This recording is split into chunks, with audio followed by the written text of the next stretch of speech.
So will the EU's farm to fork strategy bring both farmers and consumers where they want to be? That's what I'm about to discuss with our virtual panel on the European Farm to Fork strategy. And with me now are Christoph Heinrich. He's the Chief Conservation Officer at the World Wildlife Fund for Nature. As a geographer, he will help us map out what that EU policy means in terms of conservation. Tassos Haniotis is the Acting Deputy Director in the European Commission's Cabinet for Agriculture and Rural Development. So he represents EU policy, and as expert on agricultural economics, he can also take those figures apart for us.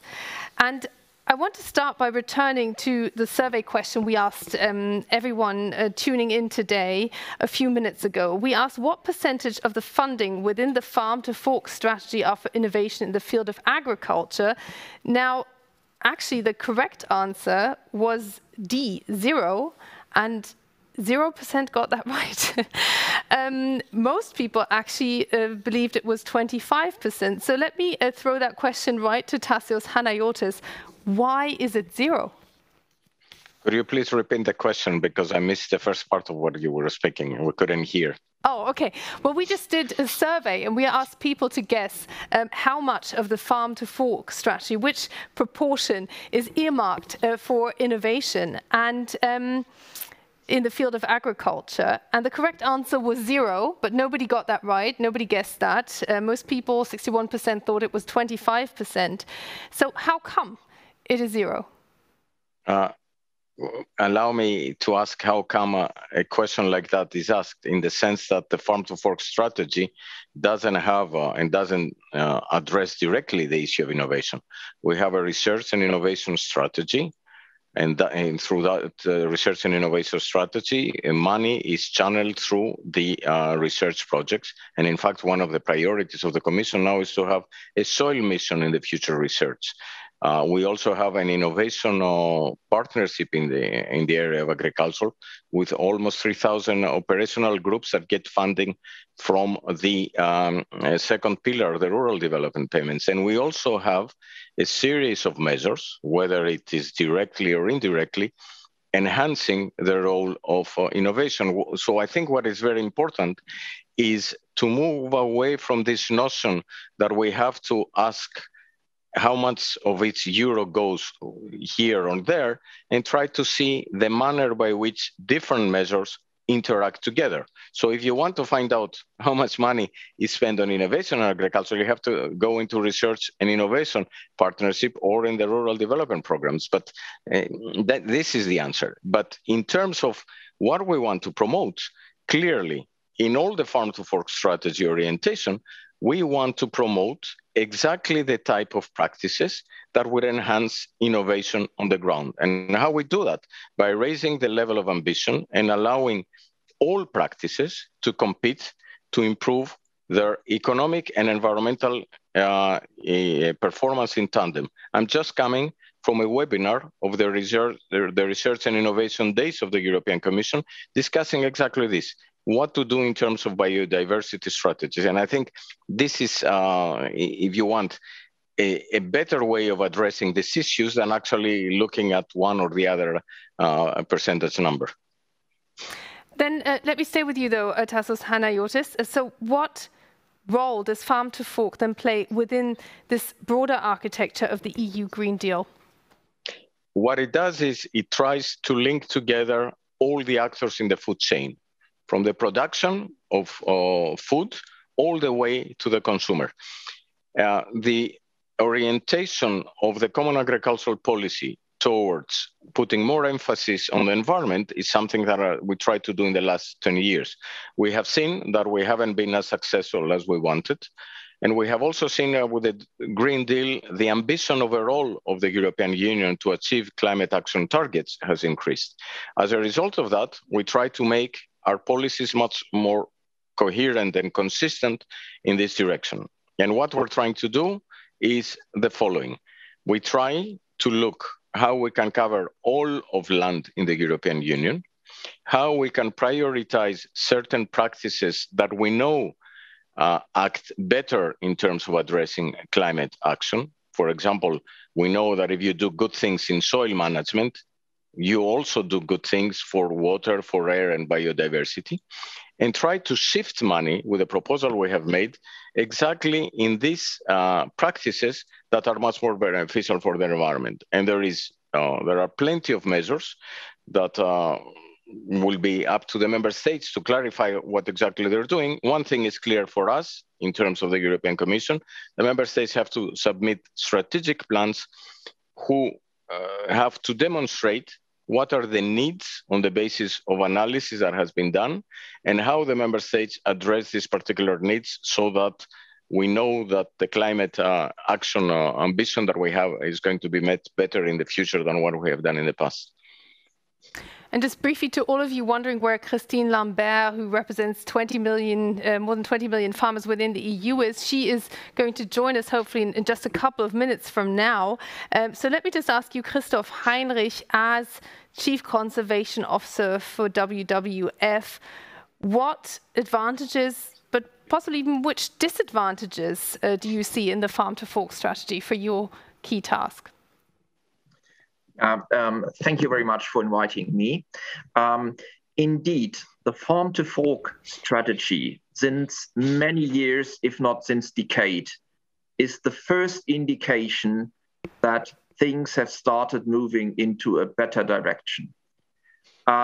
First time and clearer than ever before, we hear from the European Union, in this case from the European Commission, that they really want to do something on the bad state and conditions of biodiversity caused by European farming, that they want to reduce the input of pesticides as well as of fertilizers. And we consider this as really an encouraging sign that a couple of messages and facts have been understood and put on the table for discussion. So that is from my side, the positive side of the coin. Is there a negative side? I don't think so. However, what it takes now is to turn this strategy into reality. And the mechanism to do so will be the common agriculture policy, of course, which is currently under negotiation, right? And this will then prove finally whether the Farm to Fork strategy will see daylight or will remain a strategy on paper only. Yeah? From what I see and what I heard, it is still an open race. The common agriculture policy will certainly not this time, fulfill all the expectations that the Farm to Fork strategy has raised. Of course, the agriculture policy and the budget for the 7 years to come is not the only mechanism to implement this strategy. There will be more directives on pesticides, on animal welfare, etc., that have to be adopted. So a lot of work to do, but for me, Farm to Fork so far means encouragement. Right, now I would like to bring in Christine Lambert. She's joined us now. Bonjour, madame. Christine Lambert is getting simultaneous translation into French.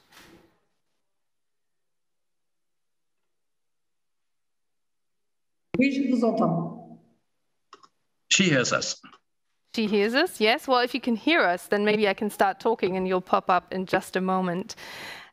We're just talking about the Farm to Fork strategy. Christoph, Heinrich just said that not all hopes will be fulfilled. I will ask you in a moment which specific ones you mean, but maybe you, as someone who grew up on a farm and is now president of COPA-COGECA, the organization representing more than 22 million farmers within the EU, can you give us an idea of what the Farm to Fork strategy, what kind of reaction it has sparked from European farmers?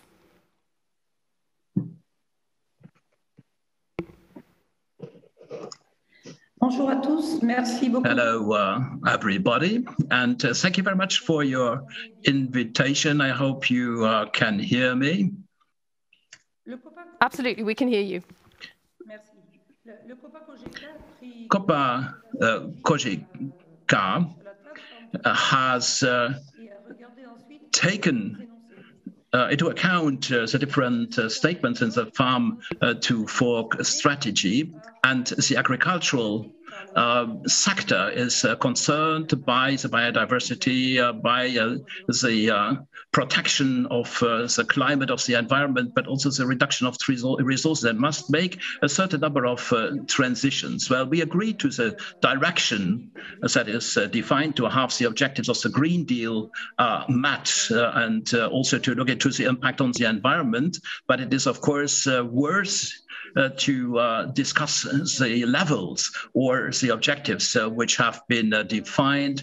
And in the strategy 2030 for biodiversity, with the reduction objectives for the plant protection products, 25% in organic farming, which will only be possible if the farmers can continue to work and have income, and a certain certainty in respect of these incomes. And as far as the common agricultural policy is concerned, as addressed by Mr.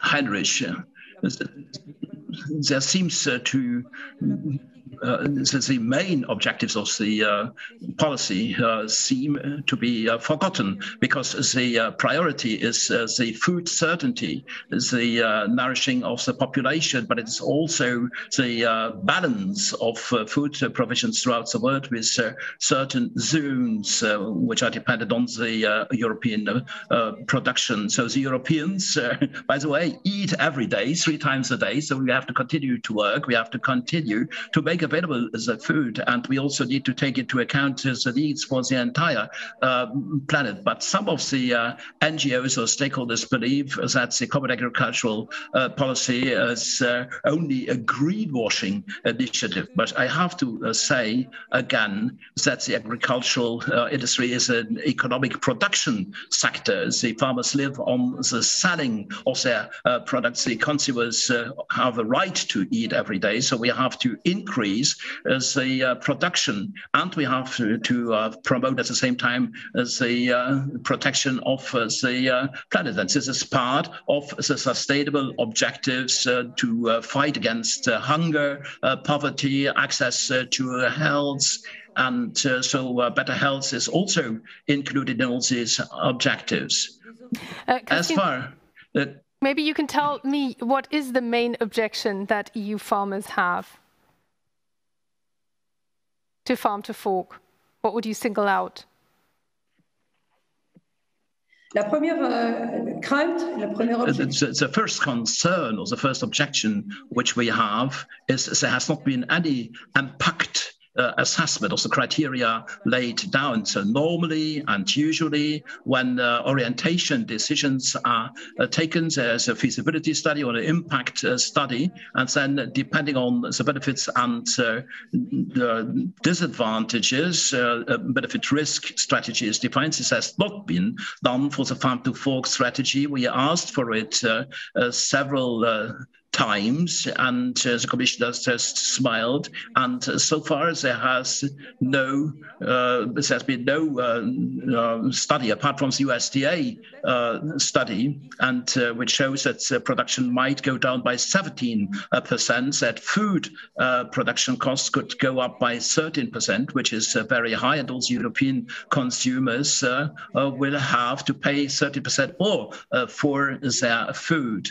And so there's a risk of a higher import of products coming from elsewhere, less expensive to compensate the lower production and the higher prices. So if the ideological objectives which some want to push, we will have very expensive carbon and bad carbon, which will contribute to the deforestation. So it is a loss of value for us in Europe. Tassos, Haniotis, I would like to come back to you in just a moment, but first of all mention that Farm to Fork wants to see organic farming to grow to 1/4 of total farmland. The use and risk of pesticides should go down by 50%, the use of fertilizer down by 20%, and the use of antibiotics by 50%. And I'm just getting a question from one of the people tuned in here, which is in the vein of what Madame Lambert has just mentioned. What about EU's farmers' fears that Farm to Fork targets will increase costs significantly. Do you think that the strategy is feasible for small farmers? Or is this policy basically punishing small farmers? Well, thanks for the question. And also, I think the fears that farmers have are genuine, and they need also for a very concrete and solid analysis of what we're doing, also very genuine. And I can tell you that we haven't stopped doing analysis. So it's not up to me to decide when these will all be published. But what we focus a lot on our side is what is happening at the producer side, and we need much broader analysis also throughout the food chain. Now, there is a real tension between food security and climate change issues that we need to turn into synergies. And this is one of the issues that was already very clear in the Paris Agreement. And you can see the wording of the Paris Agreement that tries to find out the right balance between the two. And why it is important to keep that in mind? First of all, because increasing the level of environmental ambition does not only necessarily increase costs. It does it, if you want, in the short term, clearly. But the problem of the USDA study that was mentioned, it freezes technological advantage. So the real question is, are there technologies and practices out there that would allow us to reduce the level of cost of this practice? And what I'm coming from, the webinar I mentioned before, demonstrates exactly that these practices exist. And by the way, there is no monopoly of best practices. You can have organic farming, you can have agroecology, you can have precision conventional farming. All of these demonstrate that with the good management practices, you can increase the overall level of ambition and reduce the cost. What is the real problem? And that's the worries of the small farmers. First of all, there is an issue of distribution of the level of support. And the Commission repeatedly made proposals to reshuffle support towards smaller farmers. We don't take decisions, we make proposals. It's the Council and the Parliament that will decide that. That we have done that, and we have done it once more now. The second thing we have done is we have been saying that farm advisory systems are extremely crucial in passing the information that exists to farmers. There is a real, if you want, there is a triple gap, a gap in terms of knowledge that not all people share, a gap in terms of applications, because we can talk about precision farming. If there is no rural, in the rural areas, there is no broadband, what are you going to do with this type of practices? And there is an issue of perceptions, if you want, about the type of applications and technologies we're going to have. It's not very different from the debate we're having about human health and vaccination. Plant health, animal health are also extremely important, and it's extremely important to provide to producers all the tools that are necessary to make this adjustment. So there is a series of issues that if we address them correctly, I think we can allay the fears that farmers have. And by the way, if I may, on some point that was mentioned by Christoph Heinrich, it's not the first time we deal with this. It's the first time that we do it in a very consistent manner. The first time that you will see the reference of the climate change and the need to action in agriculture was already in 2008. The first time that we did with greening, the need to focus more on environmental aspects or the food chain, on the debate was 2014. What is different this time around is we try to pull together different policies and different orientations. This, in a sense, because it has to bring so many actors in place, generates something very interesting. The Common Agricultural Policy is a very small part of total public expenditure in the European Union, but it's a very big part, 1/3 of the EU budget. And that's why we try to solve problems that are way beyond agriculture, on whether we have a balanced diet, whether we exercise correctly, or what have you, all through the Common Agricultural Policy. And that's part of the fears that farmers have that can be, in my view, allayed if we communicate much better and we make actually solutions that are much simpler than what sometimes come out of our decision-making process. Mr. Haniotis, you listen to fears from all sides, though. We've just heard from the farmers. Now back to Christoph. Heinrich, what is your gravest concern about what might not actually translate into concrete policy about the farm-to-fork strategy? Well, when I said that farm to fork is the first in the indication since many, many years, and I include the greening approach from 2014, then the reason is that this time the language you used and the targets the language was clearer and the targets you set are more ambitious. The greening of 2014 is being considered as a major defeat of European environment ambition. I think this was hopefully one of the last victories of brutal lobbyism from agriculture. So I can absolutely not accept this current agriculture policy of the European Union as anything that has really an environmental ambition or any positive impact. And all the assessments on the current agriculture policies are disastrous. So European taxpayers have paid a lot of money, many billions, for no impact in environment. However, I don't want to blame the European Commission. I consider the Commission rather as a partner than as an opponent in this case, yeah? Because what you presented now is causing new optimism. And I think what it takes now is that we leave this confrontation that we had for many, many years. We need more to listen to each other, and we have to find, together with the farmers, with the farmer associations, with the environmentalists, with the member states, we have to find a pathway into a better future, because the current system is causing disappointments on all sides. Yeah, we see a significant decline of biodiversity throughout Europe and beyond. We see lots of farmers demonstrating because they are far from being content. They are absolutely dissatisfied by the system. Their salaries are not high enough. Their income and their perspectives for a stable future are more insecure than ever. And that's how they feel. In Germany, they do not feel recognized anymore. They see a terrible lack of reputation. And even the consumers are not really satisfied because they see that things are going in the wrong direction. A quarter of the German drink water sources is being polluted from fertilizers. And animal welfare is another problem. So all kinds of actors in this game are somehow dissatisfied. And my question is, cannot we make better use of this big chunk of money the European Union is allocating? And I think we can.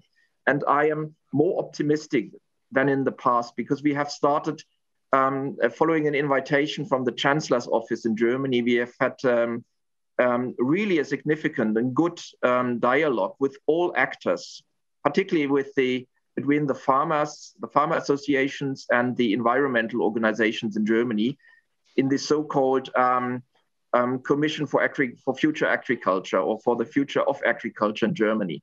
And we must say, first time since many years, we have really listened to each other. We have treated each other with respect. And we have acknowledged, yes, that the farmers need better income. The farmers need more stable income.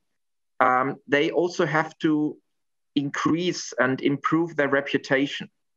And the farmers have acknowledged that they want to do something for biodiversity, that they accept that, yes, there are environmental problems. And if we treat each other with this kind of respect, then a solution is more possible than only throwing on each other with bad arguments and with confrontation. So you asked, sorry, it's a bit long now, but you asked what we are still missing in the farm to fork or in the implementation. Well, I said farm to fork is really highly ambitious, and I would support it. The common agriculture policy so far does not indicate that they are really working on a 50% decrease of fertilizers or of pesticides and 20 decrease of fertilizers, etc. And also it's quite unclear what kind of eco schemes we will see in Europe, and with which budgets and which fraction of the budget they will be supported, whether it's be 20%, 25 or 30%. This is crucial. Yeah, we don't see it yet. And also the so-called conditionality. I think this time it looks better than the greening approach some years ago, but there's still a lot of question marks, and I do not expect that we will get 100% farm to fork, but I really want to be optimistic that things are moving in a better direction now. I'd like to take this to you, Christine Lambert. Where is there disagreement about the targets? Does your organization, do European farmers share the target of having organic farming grow to 25%, pesticides going down by 50%, the use of fertilizers down by 20%, and the use of antibiotics down by 50%? Is this a target issue, or do you need the right incentives to allow for your farmers to have a secure and a safe future within a farming system that may be completely transformed? I would like to say first that the common agricultural policy was greened with many directives, and the green requirements were reinforced, and 30%, an additional 30% were subject to green requirements. But if Christoph Heinrich says that this is a waste, that it has not been successful, it's of course more difficult to put it into place than to talk about it. I did it in my farm, and I know what I'm talking about. And there's in all these debates a big difference between those who talk about it and those who make it, who do it. And in the new common agricultural policy, we have not yet a lot which is asked. So it's 25 to 30% of the aids which are subject to new environmental requirements. Just imagine that 30% of your salary or 25% of your salary is taken away tomorrow morning, and you are being told you must be even greener. So use your bike to go to your workplace and sort your waste and reduce the heating. No other sector has to do more than agriculture. What has happened in Germany in terms of debates has also happened in France. Of course, the European farmers agree to have a better protection of the environment. Of course, the farmers want to reduce the use of pesticides, but nonetheless, they must be able to produce. And the suppression of some of the products are punishing the production. Because if you have plants with a disease, or if pests or predators are a problem for the harvest, you are about to lose your harvest. And as far as organic farming is concerned, the Austrians have 25% of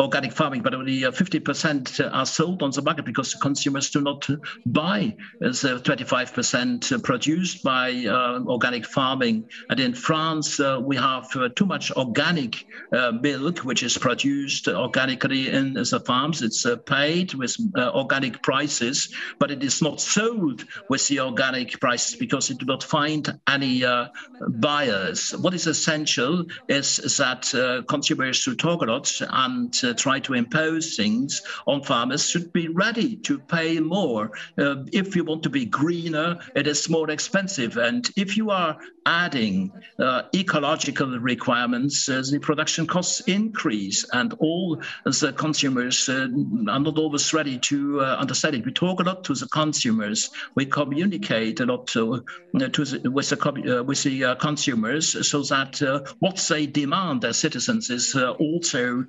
transposed when they do their shopping. Today, we are not getting the prices which we need to produce in this way.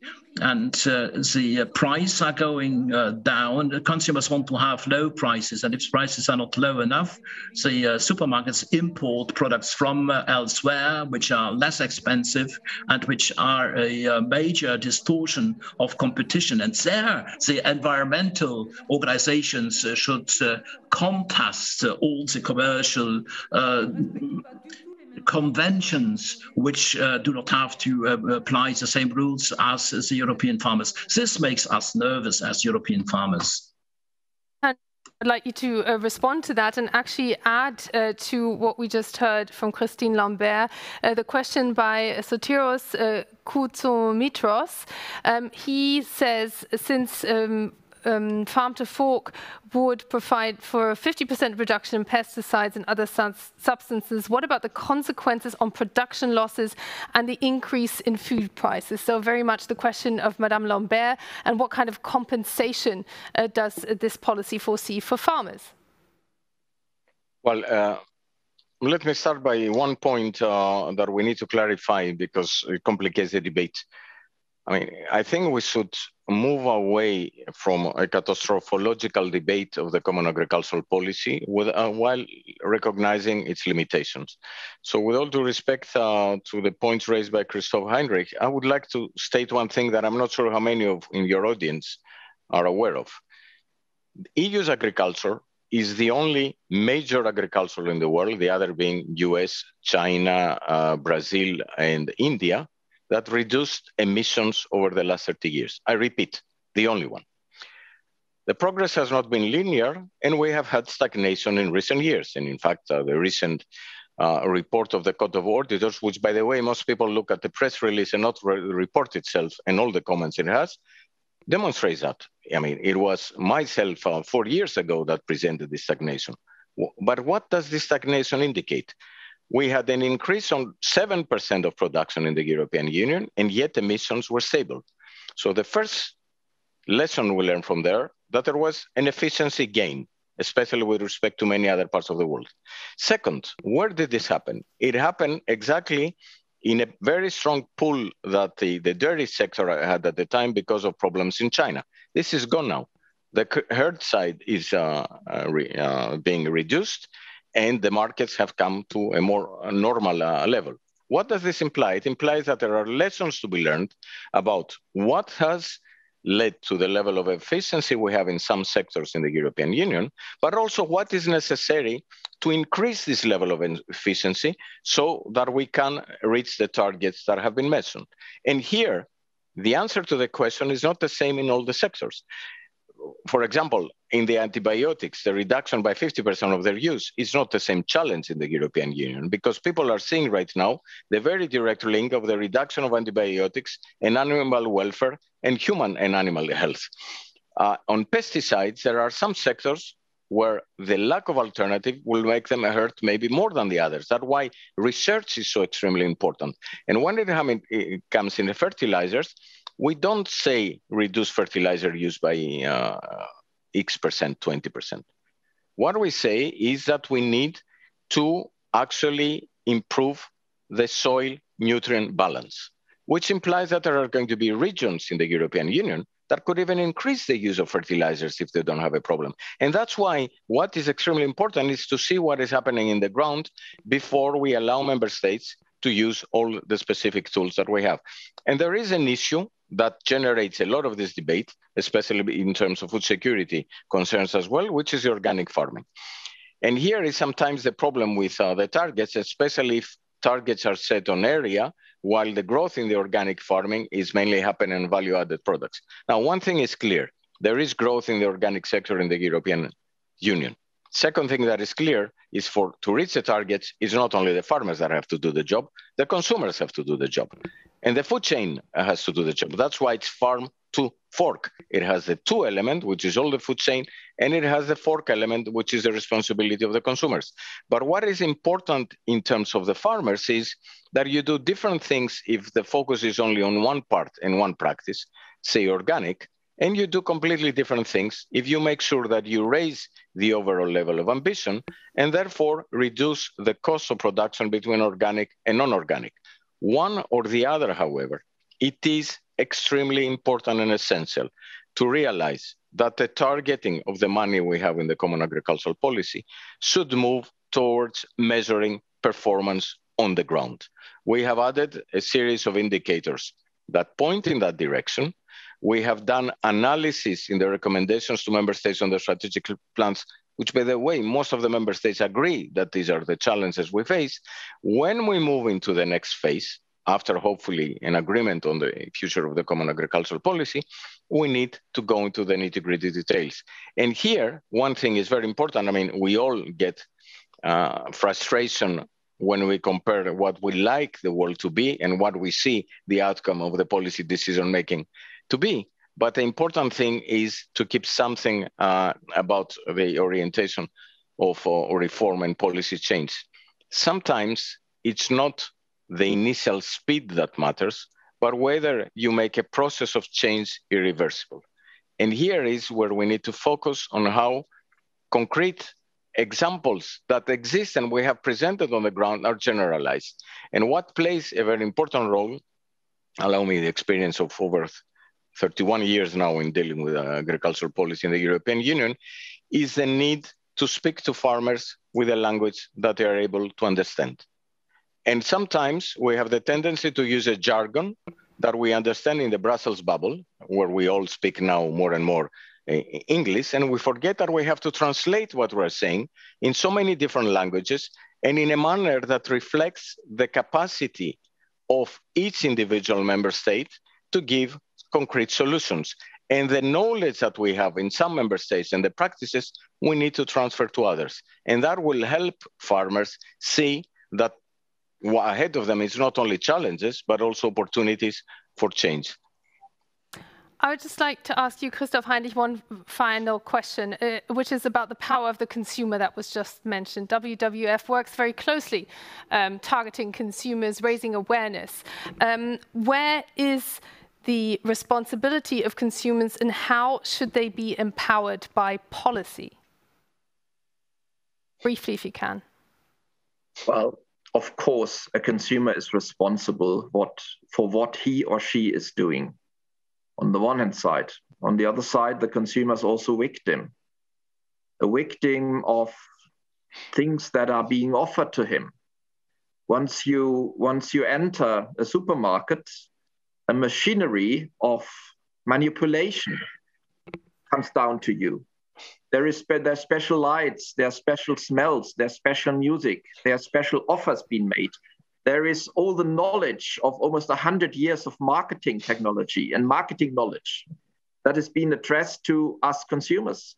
And at the end, we very much often do not buy what we really need, but we buy what retailers have offered to us. So I do not want to release the consumer entirely from his or her responsibility, but I want to warn us a little bit to agree now that the consumers is the problem. I think the consumers should be part of the solution, but they are also victims. And we should have a look on the interface between the producers and the consumers. And the interface is the whole market chain and supply chain in between, with the big retailers playing a major role in this game. Because who is really defining the price? Yes, of course, it is also the demand from the consumers. But at the end of the day, particularly on the German market, which has a very, very significant competition among a significant number of very strong actors, those retailers define very much the price, and they define what we are going to buy. And they define as well the price that the farmers will receive. So retailers have also to be considered, and they have to be also part of the solution. I want to go back to the agriculture system because I think we have to start at all ends of this chain. Yeah, I think when you ask me about the consumer, we have to tell the consumer a better story in order to encourage him or her to buy better quality and to pay a much fairer price, because that's what it takes, particularly on the German market, where we have very low prices. And Madame Lambert, I envy you in France a little bit, because I think in France you really have a better culture than we do have in my country. Your people take more care for quality of food. They are willing to pay higher prices. I know that France is not a paradise in this regard, certainly not. But in Germany, I'm afraid the situation is even a bit worse.